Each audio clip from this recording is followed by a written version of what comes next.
Hello friends, మనం ఈరోజటి వీడియోలో 6th class maths chapter 3 సంఖ్యలతో ఆడుకుందాం ప్లేయింగ్ విత్ నంబర్స్లో ప్రధాన మరియు సంయుక్త సంఖ్యలు ప్రైమ్ అండ్ కాంపోజిట్ నంబర్స్ నుంచి చూస్తున్నాం. సో ఇదివరకటి ఈ వీడియోలో ఇక్కడ వరకు చూసాం కదా, ఈ క్వశ్చన్ వరకు. సో ఇప్పుడు 3.3 నుంచి చూస్తున్నాం. సో ఈ పట్టికలో గమనించినట్లయితే 1 నుంచి 12 సంఖ్యలు ఇచ్చారు. వాటి యొక్క ఫ్యాక్టర్స్ కారణాంకాలు ఇచ్చారు. ఎన్ని కారణాంకాలు ఉన్నాయి, నెంబర్ ఆఫ్ ఫ్యాక్టర్స్ ఎన్ని ఉన్నాయి అని ఇక్కడ ఇచ్చారు. సో ఈ విధంగా ఉన్నాయి ఒక్కొక్క దానికి.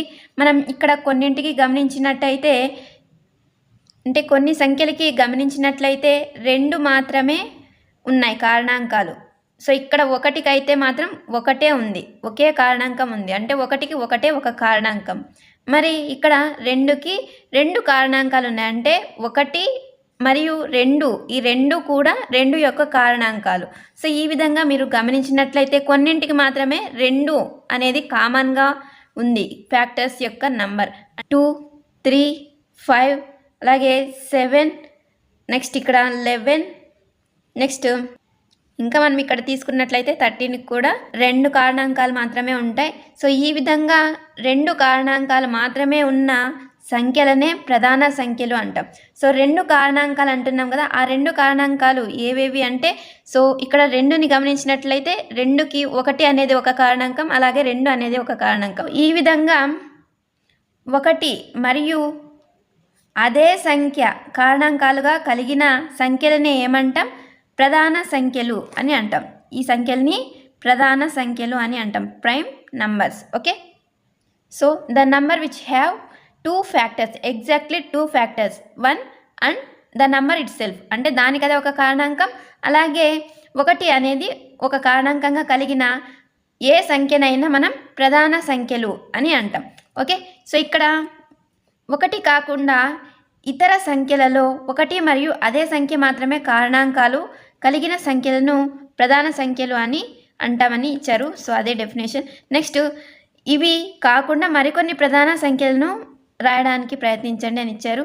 నెక్స్ట్, ఇక్కడ మిగిలినవి గమనించినట్లయితే 2 లేదా అంతకంటే ఎక్కువ కారణాంకాలు ఉన్నాయి, వీటినే సంయుక్త సంఖ్యలు అని అంటాం. సో 2 కంటే ఎక్కువ కారణాంకాలు ఉన్న సంఖ్యలను సంయుక్త సంఖ్యలు అని అంటాం. ఓకే, నెక్స్ట్ ఇక్కడ 15 సంయుక్త సంఖ్య అయినా ఎందుకు, మరి 18, 25 అని ఇక్కడ ఇచ్చారు. సో ఇక్కడ 15, 18, 25 ఇవన్నీ కూడా సంయుక్త సంఖ్యలని చెప్తాం. సో ఒక పద్ధతి ద్వారా మనం సంయుక్త సంఖ్యల్ని ప్రధాన సంఖ్యల్ని కనుగొనవచ్చు. 1 to 100 అని ఇచ్చారు, అదేంటో చూద్దాం. సో ఈ పద్ధతిని గ్రీకు గణిత శాస్త్రజ్ఞుడు ఎరటోస్తనీస్ క్రీస్తు పూర్వం 3వ శతాబ్దంలో అందించాడు. సో ఇది కూడా ఇంపార్టెంట్. గ్రీకు గణిత శాస్త్రవేత్త అయిన ఎరటోస్తనీస్ క్రీస్తు పూర్వం 3వ శతాబ్దంలో ఇక్కడ ప్రధాన సంఖ్యల్ని సంయుక్త సంఖ్యల్ని సులభంగా కనుగొనే పద్ధతిని అందించారు అని ఇచ్చారు. సో మనకు ఓల్డ్ టెక్స్ట్ బుక్లో అయితే ఎరటోస్తనీస్ జల్లెడా అని కూడా దీన్ని అంటామని చెప్పుకున్నాం. సో ఇక్కడ ఏం లేదు ఫ్రెండ్స్, ఏవైతే ప్రధాన సంఖ్యలు ఉంటాయో, సో ఇక్కడ ప్రధాన సంఖ్యలు 1 to 10 చూసుకుని దాంట్లో ఇక్కడ 2, 3, 5, 7 ఇవన్నీ కూడా ప్రధాన సంఖ్యలు, మిగిలినవన్నీ ప్రధాన సంఖ్యలు కాదు. సో వీటి యొక్క గుణిజాల్ని ఇక్కడ క్యాన్సిలేషన్ చేసుకుంటూ వెళ్తాం అంతే. సో ఇక్కడ 2తో చూసినట్లయితే 2తో 4, 6, అలాగే 8, 10 ఇవన్నీ క్యాన్సిల్ అవుతాయి. అలాగే ఇక్కడ ఏవేవి ఉన్నాయో అవన్నీ క్యాన్సిలేషన్ చేసుకుంటూ వెళ్తాం. నెక్స్ట్ 3తో ఏవేవి భాగించబడతాయో శేషం 0 వచ్చే విధంగా వాటన్నిటిని క్యాన్సిల్ చేస్తాం. నెక్స్ట్ ఇంకా 5, అలాగే 7తో కూడా క్యాన్సిలేషన్ చేసుకుంటూ వెళ్తాం. సో ఈ 2, 3, 5, 7 ఈ 4ంటితోనూ ఏవైతే భాగించబడవో వాటికి మాత్రం ఈ విధంగా రౌండప్ చేసుకుంటూ వెళ్తాం. సో అవే ప్రధాన సంఖ్యలు అని చెప్తాం. సో మీరు ఇక్కడ గమనించినట్లయితే 1 to 10, 1 నుంచి 10 మధ్య ఎన్ని ప్రధాన సంఖ్యలు ఉన్నాయి, 4 ప్రధాన సంఖ్యలు ఉన్నాయి. ఓకే, అలాగే 11 నుంచి 20కి ఎన్ని ప్రధాన సంఖ్యలు ఉన్నాయి, 4 ప్రధాన సంఖ్యలు ఉన్నాయి. అలాగే 21 నుంచి 30కి 2, నెక్స్ట్ 31 నుంచి 40కి 2, నెక్స్ట్ 41 నుంచి 50కి 3, 51 నుంచి 60కి 2, నెక్స్ట్ 61 నుంచి 70కి 2, అలాగే 71 నుంచి 80కి 3, 81 నుంచి 90కి 2, 91 నుంచి 100కి 1. ఓకే. సో మొత్తం ఎన్ని ఉన్నాయి 1 నుంచి 100 వరకు ప్రధాన సంఖ్యలు అంటే 25. ఓకే. సో 1 నుంచి 100 వరకు ఎన్ని ప్రధాన సంఖ్యలు ఉన్నాయి? 25 ఉన్నాయి. సో ఈ బిట్ కూడా ఇంపార్టెంట్. సో 1 నుంచి 100 వరకు ఎన్ని ప్రధాన సంఖ్యలు ఉన్నాయంటే 25. ఒకవేళ 1 నుంచి 50కి ఎన్ని ప్రధాన సంఖ్యలు ఉన్నాయి? సో వీటిని యాడ్ చేస్తే మనకు తెలిసిపోతుంది. ఓకే. సో 15. ఓకే. సో వీటిని గుర్తుంచుకోండి. సో అదే ఇక్కడ ఇచ్చారు ప్రాసెస్. సో ఇక్కడ కొట్టివేసిన సంఖ్యలన్నీ కూడా సంయుక్త సంఖ్యలు, వృత్తం చుట్టి ఉన్న సంఖ్యలన్నీ కూడా ప్రధాన సంఖ్యలు అని ఇచ్చారు. ఓకే. సో ఇక్కడ ప్రయత్నించండి అని ఒకటి ఇచ్చారు. 2 × 3 + 1. ఇక్కడ 2 యొక్క గుణిజానికి 1 యాడ్ చేసామంటే ప్రధాన సంఖ్య. సో ఈ రకమైన మరికొన్ని సంఖ్యలను రాయండి అని ఇచ్చారు. సో ఫర్ ఎగ్జాంపుల్ 2 × 5 చేసామంటే 10, దీనికి 1 యాడ్ చేసామంటే 11. సో ఇది ఒక ప్రధాన సంఖ్య కదా. నెక్స్ట్ 2 × 6 చేసామంటే 12, దీనికి 1 యాడ్ చేసామంటే 13. ఇది కూడా ఒక ప్రధాన సంఖ్య. ఈ విధంగా కొన్ని రాయండి అని పిల్లలకి ఇచ్చారు. Next example 4. సో ఇక్కడ ఇచ్చారు చూడండి. ఈ పద్ధతినే ఎరటోస్తనీస్ జల్లెడ అని అంటాం. ఓకే. ఈ విధంగా ప్రధాన సంఖ్యలు అంటే ఫస్ట్ 2, 3, 5, 7లతో 1 నుంచి 100 లోపల ఏవైతే క్యాన్సిల్ అవుతాయో వాటన్నింటినీ క్యాన్సిల్ చేసామంటే ఆ క్యాన్సిల్ అయిన నంబర్స్ అన్నీ కూడా సంయుక్త సంఖ్యలు. ఏవైతే క్యాన్సిల్ కాకుండా ఉంటాయో అంటే భాగించబడకుండా ఉంటాయో అవన్నీ కూడా ప్రధాన సంఖ్యలని చెప్తాం. ఈ పద్ధతినే ఎరటోస్తనీస్ జల్లెడ అని అంటాం. ఎగ్జాంపుల్ 4. 15 కంటే తక్కువ ఉన్న అన్ని ప్రధాన సంఖ్యలను రాయండి అని ఇచ్చారు. 1 మరియు అదే సంఖ్యలు కారణాంకాలుగా కలిగిన అంకెల్ని రాస్తాం. ఓకే. నెక్స్ట్ సరి మరియు బేసి సంఖ్యలు 4, 6, 8, 10, 12, 14 అండ్ సో ఇవన్నీ కూడా సరి సంఖ్యలు. అంటే 2 యొక్క గుణిజాలు ఏవైతే 2 యొక్క గుణిజాలు ఉంటాయో అవన్నీ కూడా సరి సంఖ్యలని చెప్పవచ్చు. ఓకే. నెక్స్ట్ ఇక్కడ 2 యొక్క గుణిజాలు కానివి అంటే ఇక్కడ 1, 3, 5, 7, 9, 11 ఇవన్నీ కూడా బేసి సంఖ్యలు, ఆడ్ నంబర్స్. సరి సంఖ్యలని ఈవెన్ నంబర్స్ అంటాం, బేసి సంఖ్యల్ని ఆడ్ నంబర్స్ అని అంటాం. ఓకే. నెక్స్ట్ సో మనం ఎంత పెద్ద సంఖ్యని తీసుకున్నప్పటికీ కూడా ఈజీగా అది సరి సంఖ్యనా లేదా బేసి సంఖ్యనా అని చెప్పేయచ్చు. ఎలాగంటే ఇక్కడ చివర్లో ఒక్కట్ల స్థానంలో అంటే యూనిట్ ప్లేస్లో 2 యొక్క గుణిజం ఏ ఉన్నప్పటికీ కూడా మనకు ఆ సంఖ్య అంటే ఆ సంఖ్య మొత్తం సరి సంఖ్య, ఈవెన్ నెంబర్ అవుతుంది. ఓకే. సో ఇక్కడ అదే ఇచ్చారు. నెక్స్ట్ బేసి సంఖ్య అంటే ఇవి కాకుండా మిగిలినవి అంటే 1, 3, 5, 7, 9 ఇవి ఉంటే వాటిని బేసి సంఖ్యలని చెప్తాం. ఓకే. సో ఇక్కడ ఇచ్చారు చూడండి. ఓకే. ఇక్కడ కొన్ని ఆసక్తికరమైన వాస్తవాలను కనుగొనడానికి ప్రయత్నిద్దామని ఇచ్చారు. అతి చిన్న సరి సంఖ్య ఏది అని ఇచ్చారు. సో అతి చిన్న సరి సంఖ్య 2. అతి చిన్న ప్రధాన సంఖ్య ఏది అంటే అది కూడా మళ్ళీ 2. అంటే 2 అనేది సరి సంఖ్య, అలాగే అతి చిన్న ప్రధాన సంఖ్య. సో మనకి క్వశ్చన్ ఇస్తే ఒకవేళ అతి చిన్న సరి ప్రధాన సంఖ్య ఏది? Option A 0, option B 1, option C 3, option 4, 2 అలా ఇచ్చారనుకోండి. మనం గుర్తుంచుకోవాలి 2ని ఇది సరి సంఖ్య అవుతుంది, అలాగే ప్రధాన సంఖ్య కూడా అవుతుంది. Okay. So 2 is the smallest prime and even number. Okay. Next ఇతర ప్రధాన సంఖ్యలు. ఇక్కడ ఇతర ప్రధాన సంఖ్యలు అని ఇచ్చి ఈ జాబితాలో ఏదైనా సరి సంఖ్యను కనుగొనగలరా అని ఇచ్చారు. సో ఈ జాబితాలో కనుగొనలేం, ఎందుకంటే ప్రధాన సంఖ్యలో ఉన్నది ఒకే ఒక సరి సంఖ్య, అది కూడా 2. ఓకే. ప్రతి ప్రధాన సంఖ్య బేసి సంఖ్య అని చెప్తాం. ఓకే. Next exercise 3.2. ఇందులో ఫస్ట్ క్వశ్చన్ చూసినట్లయితే, సో ఇక్కడ ఫస్ట్ చూసినట్లయితే ఏవైనా 2 బేసి సంఖ్యల మొత్తం ఎంత, 2 సరి సంఖ్యల మొత్తం ఎంత అని ఇచ్చారు. So the sum of any 2 add numbers. ఏవైనా 2 బేసి సంఖ్యలు తీసుకోండి. సో ఫర్ ఎగ్జాంపుల్ 3 + 5 చేసామంటే 8. నెక్స్ట్ 5 + 7 చేసామంటే 5 + 7 చేసామంటే 12. నెక్స్ట్ 7 + 11 చేసామంటే 18. సో ఏవైనా బేసి సంఖ్యలు తీసుకున్నామంటే, సో ఇక్కడ ప్రధాన సంఖ్యలని కూడా చూడండి ఇవి. సో ప్రధాన సంఖ్యలు, అన్ని ప్రధాన సంఖ్యలు 2 తప్ప అన్ని ప్రధాన సంఖ్యలు బేసి సంఖ్యలే కదా. సో ఇక్కడ ప్రధాన సంఖ్యలు అంటే సరి సంఖ్య 2 తప్ప మిగిలిన ప్రధాన సంఖ్యలు లేదా బేసి సంఖ్యల్ని యాడ్ చేసినట్లయితే మనకి ఏం వస్తుంది? సరి సంఖ్యలు వస్తున్నాయి. సో ఏవైనా 2 బేసి సంఖ్యల్ని సంకలనం చేసామంటే సరి సంఖ్య వస్తుంది అని చెప్పచ్చు. ఓకే. అలాగే 2 సరి సంఖ్యల మొత్తం అనేది ఏమవుతుందో చూద్దాం. For example 2 + 4 6, 4 + 6 10. Okay. So 6 + 8 14. So ఇక్కడ కింది వాక్యాలు సత్యమా లేదా అసత్యమా తెలపండి అని ఇచ్చారు. 3 బేసి సంఖ్యల మొత్తం సరి సంఖ్య అని ఇచ్చారు. ఓకే, ఫర్ ఎగ్జాంపుల్ మనం కొన్ని బేసి సంఖ్యలను యాడ్ చేసి చూద్దాం. 5 + 3 + 7 15. ఓకే, సో ఇక్కడ బేసి సంఖ్య వచ్చిందని గమనించవచ్చు మీరు. నెక్స్ట్ ఏవైనా 3 బేసి సంఖ్యల మొత్తం ఒక బేసి సంఖ్య అని చెప్పచ్చు. ఓకే, సో ఏవైనా 3 బేసి సంఖ్యల మొత్తం ఒక బేసి సంఖ్య అని చెప్పచ్చు. ఓకే, సో 3 బేసి సంఖ్యల మొత్తం సరి సంఖ్య అని ఇచ్చారు. సో ఇది false. Okay, the sum of 3 odd numbers is even అని ఇచ్చారు. సో ఇది ఫాల్స్. 2 బేసి సంఖ్యలు మరియు ఒక సరి సంఖ్య యొక్క మొత్తం సరి సంఖ్య అని ఇచ్చారు. సో మనం అన్నింటికి చెక్ చేయాల్సిన అవసరం లేదు, మనం ఊహించుకుని కూడా దీనికి ఈజీగా ఆన్సర్ చేయొచ్చు. 2 బేసి సంఖ్యలు, ఏవైనా 2 బేసి సంఖ్యలు తీసుకుందాం. 3 5 అనుకోండి, యాడ్ చేసామంటే 8 అవుతుంది. మరి దీనికి ఒక సరి సంఖ్యని యాడ్ చేసామంటే ఏమవుతుంది? 10 అవుతుంది. సో 3 + 5 అంటే 8. దీనికి ఒక సరి సంఖ్య యాడ్ చేసామంటే 10, అంటే ఒక సరి సంఖ్య వచ్చింది కదా అనేది ట్రూ. ఓకే, నెక్స్ట్ 3 బేసి సంఖ్యల లబ్ధం బేసి సంఖ్య అని ఇచ్చారు. సో ఈ క్వశ్చన్కి కూడా మనం ఈజీగా 3 × 5 × 7 చేసామంటే 3 5 15, 15 7 105. బేసి సంఖ్య అంటే ఏవైనా 3 బేసి సంఖ్యల లబ్ధం కూడా బేసి సంఖ్య. Okay, the product of 3 odd numbers is odd number. Okay, so ఇది కూడా ట్రూ. నెక్స్ట్ డి చూసినట్లయితే సరి సంఖ్యను 2తో భాగిస్తే భాగఫలం ఎల్లప్పుడూ బేసి సంఖ్యగా ఉంటుంది. If N even number is divided by 2 quotient is always odd అని ఇచ్చారు. సో ఇది ఫాల్స్. ఎందుకంటే మనం ఏదైనా ఒక సరి సంఖ్యని తీసుకుందాం. ఫర్ ఎగ్జాంపుల్ 24ని తీసుకుందాం.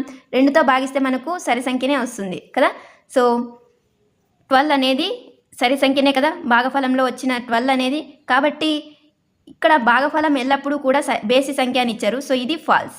Okay, so if N even number is divided by 2 the quotient is always odd అనేది ఫాల్స్. అన్ని ప్రధాన సంఖ్యలు బేసి సంఖ్యలు. 2 అనేది ప్రధాన సంఖ్య అయినప్పటికీ అది బేసి సంఖ్య కాదు, కాబట్టి ఇది false. Okay, so all prime numbers are odd అనేది ఫాల్స్ స్టేట్మెంట్. ఓకే, నెక్స్ట్ ప్రధాన సంఖ్యలకు ఎటువంటి కారణాంకాలు లేవు అని ఇచ్చారు. సో ఇది కూడా ఫాల్స్. ఎందుకంటే ప్రధాన సంఖ్యలకు 1 మరియు ద నంబర్ ఇట్ సెల్ఫ్ దానికదే ఒక కారణాంకం అవుతుంది. అంటే 2 కారణాంకాలు ఉంటాయి. ప్రధాన కారణాంకాలన్నీ కూడా 2 కారణాంకాలను కలిగి ఉంటాయి. Okay, so prime numbers do not have any factors అని ఇచ్చారు. సో ఇది కూడా false statement. Okay, next G చూసినట్లయితే 2 ప్రధాన సంఖ్యల మొత్తం ఎల్లప్పుడూ సరి సంఖ్యగా ఉంటుంది. బేసి సంఖ్యల మొత్తం సరి సంఖ్య అని చూసాం, కానీ ఇక్కడ ప్రధాన సంఖ్యల్లో అన్ని బేసి సంఖ్యలే లేవు. ఎందుకంటే 2 అనేది సరి సంఖ్య కదా. సో సరి సంఖ్య అంటే సరి ప్రధాన సంఖ్య కదా 2 అనేది. కాబట్టి 2 ప్రధాన సంఖ్యల మొత్తం, సో ఇక్కడ 2ని కూడా కన్సిడర్ చేయాలి. కాబట్టి 2 + 3 తీసుకుందాం. సో ఇవి 2 కూడా ప్రధాన సంఖ్యలు కదా. ఈ 2 సంఖ్యల మొత్తం అనేది సరి సంఖ్య అవుతుందా? = 5 అవుతుంది ఇక్కడ, అంటే బేసి సంఖ్య అవుతోంది. కాబట్టి ఎల్లప్పుడూ అనేది ఫాల్స్ స్టేట్మెంట్. కొన్నిసార్లు బేసి సంఖ్యగా, కొన్నిసార్లు సరి సంఖ్యగా. అంటే ఇక్కడ 2ని తీసుకున్నామంటే అది బేసి సంఖ్యగా వస్తుంది. ఒకవేళ మనం 2ని తీసుకోకుండా మనం వేరే బేసి సంఖ్యలు ప్రధాన సంఖ్యలు తీసుకున్నామంటే అక్కడ సరి సంఖ్య వస్తుంది. Okay, some of 2 prime numbers is always even అనేది ఫాల్స్ స్టేట్మెంట్. నెక్స్ట్ 2 మాత్రమే సరి ప్రధాన సంఖ్య అనేది ట్రూ. మనం ఇదివరకే చూసాం కదా, 2 is the only even prime number. Okay, next అన్ని సరి సంఖ్యలు సంయుక్త సంఖ్యలు అని ఇచ్చారు. సో ఇక్కడ 2 అనేది సరి సంఖ్య అయినప్పటికీ ఇది సంయుక్త సంఖ్య కాదు. సో సంయుక్త సంఖ్య అంటే ఏంటి? 2 కంటే ఎక్కువ కారణాంకాలు ఉండాలి. కానీ ఇక్కడ 2కి 1 మరి 2 ఈ 2 కారణాంకాలు మాత్రమే ఉన్నాయి. కాబట్టి అన్ని సరి సంఖ్యలు సంయుక్త సంఖ్యలు అనేది false statement. Okay, so all even numbers are composite numbers అనేది ఫాల్స్ స్టేట్మెంట్. ఓకే, 2 సరి సంఖ్యల లబ్ధం ఎల్లప్పుడూ సరి సంఖ్యయే ఉంటుంది. ఇది ట్రూ. సో మనం ఏవైనా 2 సరి సంఖ్యల్ని తీసుకున్నట్లయితే దాని యొక్క లబ్ధం అనేది ఎప్పుడు కూడా ఒక ఈవెన్ నంబర్ సరి సంఖ్యయే ఉంటుంది. Okay, the product of 2 even numbers is always even. Okay, next ఇక్కడ థర్డ్ క్వశ్చన్ చూసినట్లయితే 13 మరియు 31 సంఖ్యలు ప్రధాన సంఖ్యలు. ఈ 2 సంఖ్యలు ఒకే అంకెలు 1 మరియు 3ని కలిగి ఉన్నాయి. 100 వరకు ఉన్న ఇలాంటి ప్రధాన సంఖ్యల జతలను కనుగొనండి.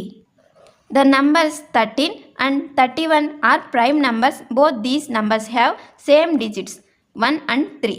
Find such pairs of prime numbers up to 100. So మనం ఇక్కడ గమనించినట్లయితే 13, 31, ఓకే, 13 అలాగే 31, నెక్స్ట్ ఇక్కడ 37, 73, 37, 73, ఓకే, నెక్స్ట్ 79, 97, నెక్స్ట్ మిగిలినవి ఏమైనా ఉన్నాయా? 13, 31, 37, 73, 79, 97 ఇవన్నీ కూడా తారుమారు చేసిన రెండు సంఖ్యలు ఒకే అంకెల్ని కలిగి ఉంటాయి.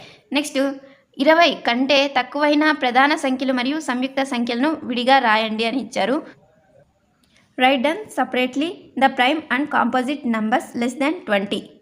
సో ఇక్కడ సంయుక్త సంఖ్యలు 20 కంటే చిన్నవైన సంయుక్త సంఖ్యలు చూసినట్లయితే 4, 6, 8, 9, 10, 12, 14, 15, నెక్స్ట్ 16, 18, నెక్స్ట్ 20. సో చిన్నవైన అన్నారు కాబట్టి 20 రాయనవసరం లేదు. నెక్స్ట్ 20 కంటే చిన్నవైన ప్రధాన సంఖ్యలు 2, 3, 5, 7, 11, 13, 17, 19, ఓకే. సో ఇవన్నీ కూడా 20 కంటే చిన్నవైన ప్రధాన సంఖ్యలు, ఇవి సంయుక్త సంఖ్యలు, ఓకే. నెక్స్ట్ 1 మరియు 10 మధ్య ఉన్న పెద్ద ప్రధాన సంఖ్య ఏది? సో పెద్ద ప్రధాన సంఖ్య అన్నారు కాబట్టి అది 7, okay. Next so the greatest prime number between 1 and 10 is 7, okay. Next 6th question, కింది వాటిని రెండు బేసి ప్రధాన సంఖ్యల మొత్తంగా రాయండి. ఇక్కడ 44ని ఎలా రాయొచ్చు? 3 + 31, ఓకే. ఇంకా మీరు వేరే విధంగా కూడా రాయొచ్చు, కావాలంటే నేను ఊరికే ఎగ్జాంపుల్ చూపిస్తున్నాను. నెక్స్ట్ 36ని 29 + 7 అని రాయొచ్చు కదా, అంటే రెండు బేసి ప్రధాన సంఖ్యల మొత్తంగా. నెక్స్ట్ 24ని 19 + 5, ఓకే. నెక్స్ట్ 18ని 15 + 3 ఈ విధంగా రాయొచ్చు, రెండు బేసి ప్రధాన సంఖ్యల మొత్తంగా. నెక్స్ట్ 7th క్వశ్చన్, భేదం 2 ఉన్న 3 ప్రధాన సంఖ్యల జతలను చెప్పండి అని ఇచ్చారు. ఫర్ ఎగ్జాంపుల్ 5, 7 ఈ రెండింటికి మధ్య డిఫరెన్స్ ఎంత? 2a కదా. నెక్స్ట్ ఇక్కడ 3, 5 వీటికి మధ్య కూడా 2 కదా డిఫరెన్స్. Next 11, 13, okay. ఈ రెండింటికి మధ్య డిఫరెన్స్ కూడా 2 అని చెప్పచ్చు. రెండు భేదం ఉన్న రెండు ప్రధాన సంఖ్యలను కవల ప్రధాన సంఖ్యలు అని అంటాం, okay. So if 2 prime numbers have difference 2 are called twin prime numbers. So ఇది కూడా ఇంపార్టెంట్, గుర్తుంచుకోండి. ఏవైనా రెండు ప్రధాన సంఖ్యల మధ్య భేదం 2 అయితే ఆ రెండు సంఖ్యల్ని కవల ప్రధాన సంఖ్యలు అని అంటాం. నెక్స్ట్ కింది వాటిలో ప్రధాన సంఖ్య ఏది అని ఇచ్చారు. సో ఇక్కడ 23 అనేది ప్రధాన సంఖ్య. నెక్స్ట్ 37 కూడా ప్రధాన సంఖ్య, ఓకే. నెక్స్ట్ 9th క్వశ్చన్, మధ్యలో ప్రధాన సంఖ్య లేని 100 లోపు 7 వరుస సంయుక్త సంఖ్యలను రాయండి అని ఇచ్చారు. సో మనం ఇక్కడ ఎరటోస్తనీస్ జల్లెడని గమనించినట్లయితే ఇక్కడ వరుసగా 7 సంయుక్త సంఖ్యలు, మధ్యలో ఏ ప్రధాన సంఖ్య లేని సంయుక్త సంఖ్యలు ఏవో చూద్దాం. సో ఇక్కడ ఏవి చూసినా కూడా 7 కంటే తక్కువే ఉన్నాయి. ఇక్కడ 90, 91, 92, 93, 94, 95, 96. సో ఎన్ని ఉన్నాయి? 1, 2, 3, 4, 5, 6, 7. సో ఇక్కడ మనకు కావాల్సిన ఆన్సర్ ఇదే. సో 90, 91, 92, 93, 94, 95, 96. సో ఇవి 100 లోపు 7 వరుస సంయుక్త సంఖ్యలు, అంటే మధ్యలో ఎలాంటి ప్రధాన సంఖ్యలు లేకుండా వరుసగా సంయుక్త సంఖ్యలు ఏవైనా ఉన్నాయంటే అవి ఇవి మాత్రమే, ఓకే. నెక్స్ట్ వరుస సంఖ్యలనే ఇంగ్లీష్లో కాన్సిక్యూటివ్ నంబర్స్ అని అంటాం ఫ్రెండ్స్. నెక్స్ట్ 10th క్వశ్చన్, కింది ప్రతి సంఖ్యను 3 బేసి ప్రధాన సంఖ్యల మొత్తంగా వ్యక్తపరచండి అని ఇచ్చారు. సో ఇక్కడ 21ని ఎలా రాయొచ్చు? 3 బేసి ప్రధాన సంఖ్యల మొత్తంగా అంటే 3 + 7 + 11, ఓకే. నెక్స్ట్ 31ని సో ఇక్కడ 7 + 11 + నెక్స్ట్ 13 అని రాయొచ్చు కదా 31ని. నెక్స్ట్ 53ని ఎలా రాయొచ్చు? 53ని ఎలా రాయొచ్చు? 7 + 17 + 29 అని రాయొచ్చు కదా. నెక్స్ట్ 61ని నెక్స్ట్ ఇక్కడ 13 ప్లస్ 19 ప్లస్ 29. సో ఈ విధంగా బేసిక్ ప్రధాన సంఖ్యల మొత్తంగా రాయొచ్చు ఏవైనా నంబర్స్ని. సో మనకు ఆప్షన్లో ఇస్తారు కాబట్టి ఈజీగా యాడ్ చేసి రాసేయచ్చు. నెక్స్ట్ 20 కంటే తక్కువైన మొత్తం 5చే భాగించబడే 5 జతల ప్రధాన సంఖ్యలను రాయండి. Right 5 pairs of prime numbers less than 20 whose sum is divisible by 5. So ఇలా అడిగినప్పుడు ఫస్ట్ మనం ప్రైమ్ నెంబర్స్ అన్నింటినీ రాసేసుకుందాం. సో అంటే 2 3 2 3 5 7 నెక్స్ట్ 11 13 17 19. ఓకే, సో ఇక్కడ 5చే భాగించబడే 5 జతలు అన్నారు కాబట్టి వీటిలో ఏ రెండింటి మొత్తం 5తో భాగించబడుతుందో చూద్దాం. ఓకే, సో ఇక్కడ 2 3 2 ప్లస్ 3 చేసామంటే 5 కదా, ఇది 5 చేత భాగించబడుతుంది కదా. నెక్స్ట్ 3 ప్లస్ 7, సో 3 ప్లస్ 7 అంటే 10, ఇది కూడా 5 చేత భాగించబడుతుంది. నెక్స్ట్ ఇక్కడ 13 ప్లస్ 2, సో 13 ప్లస్ 2 అంటే 15 కదా, ఇది కూడా 5 చేత భాగించబడుతుంది. నెక్స్ట్ 13 ప్లస్ 17, 13 ప్లస్ 17 అంటే 30 కదా, సో ఇది కూడా 5 చేత భాగించబడుతుంది. Next 11 plus 19, 11 plus 19 30. Okay, so ఇవన్నీ కూడా 5 చేత భాగించబడతాయి కదా. సో మీకు ఇంకా ఏవైనా దొరికితే రాయండి. నెక్స్ట్ 12th క్వశ్చన్, ఖాళీలను పూరించండి అని ఇచ్చారు. 2 కారణాంకాలు మాత్రమే ఉన్న సంఖ్యలను డాష్ అని అంటాం. So A number which has only 2 factors is called a prime number, అంటే ఒక ప్రధాన సంఖ్య అని అంటాం. ఓకే, 2 కంటే ఎక్కువ కారణాంకాలు ఉన్న సంఖ్యలను సంయుక్త సంఖ్యలు అని అంటాం. A number which has more than 2 factors is called composite number, సంయుక్త సంఖ్య. ఓకే, నెక్స్ట్ 1 డాష్ కాదు మరియు డాష్ కాదు. 1 అనేది ప్రధాన సంఖ్య కాదు, అలాగని సంయుక్త సంఖ్య కాదు. Okay, so 1 is neither prime Nar composite number. Next అతి చిన్న ప్రధాన సంఖ్య, so the smallest prime number is 2. అతి చిన్న సంయుక్త సంఖ్య, the smallest composite number is 4. So ఎందుకంటే 4కి 2 కంటే ఎక్కువ కారణాంకాలు ఉన్నాయి కదా, సో ఏవేవి 1 4 2. ఓకే, నెక్స్ట్ అతి చిన్న సరి సంఖ్య అని ఇచ్చారు. So the smallest even number is 2. Next భాజనీయత సూత్రాలు, divisibility rules of numbers next వీడియోలో డిస్కస్ చేద్దాం. Thanks for watching.